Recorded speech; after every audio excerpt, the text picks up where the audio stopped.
মাশরুমগুলিকে ওপর থেকে ছাড়িয়ে 4 টুকরো করে কেটে নিয়েছিলাম। তারপরে জলে খুব ভালোভাবে ধুয়ে সেটাকে 2 মিনিটের মতো সেদ্ধ করে ছেঁকে নিলাম।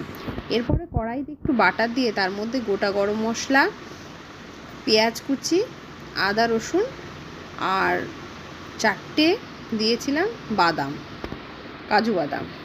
এরপরে একটু টমেটো আর গোলমরিচও দিয়েছিলাম। সেটাকে একটু সেদ্ধ হতে দিয়ে মিক্সিতে পেস্ট করে নিলাম। এরপরে অন্য একটা কড়াইতে বাটার দিয়ে ওই সেদ্ধ করা মাশরুমটাকে ভেজে নিয়েছিলাম। এবারে কড়াইতে আর একটু তেল দিয়ে তার মধ্যে জিরে ফোড়ন দিয়ে দিয়েছিলাম মিক্সিতে করে রাখা সেই পুরো পেঁয়াজের মশলাটা। এরপরে তার মধ্যে একটু জিরের গুঁড়ো, ধনের গুঁড়ো আর কাশ্মীরি লঙ্কার গুঁড়ো দিয়ে খুব ভালো করে কষিয়ে ওই ভাজা যে মাশরুমটা ছিল বাটার দিয়ে ওটাকে আমি দিয়ে দিলাম। এরপরে ভালোভাবে সেটাকে কষিয়ে ব্যালেন্স করার জন্য দিয়েছিলাম একটু চিনি আর একটু টক দই। এরপরে ঘরে ছিল একটু মিট মশলা, এর মধ্যে দিয়েছিলাম মিট মশলা। তারপরে একটু জল দিয়ে রান্না করলাম। তারপরে দিলাম কসুরি মেথি, গরম মশলা আর একটু এক্সট্রা বাটার। খেতে কিন্তু খুব ভালো হয়েছিল।